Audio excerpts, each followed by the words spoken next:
السمیع العلیم من الشیطان اللعین الرجیم بسم اللہ الرحمن الرحیم اللہم صلی علی محمد وآل محمد وعجل فرجہم۔ عزیزان گرامی، یوٹیوب چینل ڈیوائن 313 پر پروگرام رمضان ہمراہ قرآن کے ساتھ کاشان علی ایک بار پھر حاضر خدمت ہے۔ آج کی اس نشست میں جس موضوع سے استفادہ کیا جائے گا وہ قرآن مجید کی سورہ اخلاص ہے۔ سورہ اخلاص میں لفظ اخلاص نکلا ہے لفظ خالص سے۔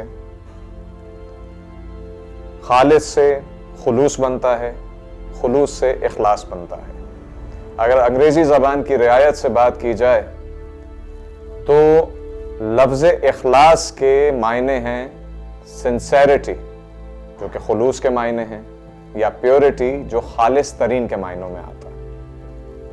سورہ اخلاص بنیادی طور پر جس چیز پر زور دیتی ہے وہ ہے ایمان کی پختگی، ایمان کا ہر طرح کی ناپاکی اور آلائش سے پاک ہونا۔ عزیزان گرامی، مومنین کی حیثیت سے ہم اس بات سے واقف ہیں کہ شرک سے زیادہ ناپاکی کسی شے میں نہیں ہے۔ تو سورہ اخلاص وہ سورہ ہے جو رب تعالیٰ نے اپنے حبیب صلی اللہ علیہ وآلہ وسلم پر جب اتارا تو اس کے پیچھے بہت کثیر مقاصد تھے رب تعالیٰ کے۔ ایسے مقاصد تھے کہ کچھ ایسی تعلیم اتاری جائے، ایک ایسا دندان شکن جواب دیا جائے جس سے تمام کفار اور مشرکین کے رب تعالیٰ کی ذات پر الزامات کا ازالہ ہو جائے۔ آپ آئیے دیکھیے کہ رب تعالیٰ اپنے حبیب صلی اللہ علیہ وآلہ وسلم سے اور ان کے ذریعے سے اس امت سے کیا کہنا چاہ رہے ہیں۔ بسم اللہ الرحمن الرحیم، قل هو اللہ احد۔ کہہ دیجئے اے حبیب صلی اللہ علیہ وآلہ وسلم کہ اللہ واحد و یکتا ہے، اللہ الصمد، اللہ بے نیاز ہے، لم یلد ولم یولد، نہ وہ کسی کا باپ ہے اور نہ کسی کا بیٹا، یعنی اس نے کسی کو اپنے جسم سے پیدا نہیں کیا کیونکہ وہ جسم ہے ہی نہیں، اور نہ وہ خود کسی کی اولاد ہے یا کسی کے جسم سے پیدا ہوا ہے۔ وَلَمْ يَكُنْ لَهُ كُفُوًا أَحَدٌ، اور اس کا کوئی ہمسر، کوئی ثانی، کوئی برابر نہیں ہے۔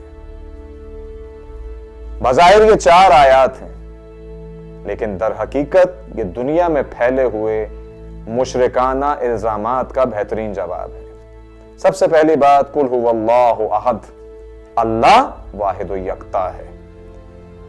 امیر المومنین علی علیہ السلام سے پوچھا گیا کہ عربی گنتی میں ایک کو واحد کہا جاتا ہے تو یہ لفظ احد کے کیا معنی ہیں؟ حضرت علی علیہ السلام نے ارشاد فرمایا کہ لفظ احد کے معنی ہیں یکتا، یعنی ایسا ایک جس جیسا کوئی نہ ہو۔ پھر پوچھا گیا کہ گنتی کا ایک کیوں استعمال نہ کیا گیا؟ کہا گنتی کا ایک استعمال ہوتا تو ایک کے بعد 2 آتا ہے اور اس ایک کا آدھا بھی ہوتا ہے، لیکن لفظ یکتا ایسا لفظ ہے، ایسا بے نظیر اور بے مثل لفظ ہے جس کا نہ آدھا ہو سکتا ہے نہ اس کے بعد کوئی آ سکتا ہے اس جیسا۔ اللہ الصمد، رب تعالیٰ بے نیاز ہے۔ کچھ مقادب فکر میں اور مذاہب میں کچھ اس طرح کے عقائد پائے جاتے تھے اور شاید آج بھی پائے جاتے ہیں کہ اللہ نعوذ باللہ کسی چیز کا، یعنی خدا بزرگ و برتر کسی شے کا محتاج ہے کہیں نہ کہیں مخلوق کا۔ یہ ثابت کیا گیا اس آیت سے کہ اللہ کو کسی کی ضرورت نہیں ہے، اللہ کی سب کو ضرورت ہے۔ اللہ ہر شے سے بے نیاز ہے، اللہ کے سوا سب کے سب اللہ کے نیاز مند ہیں۔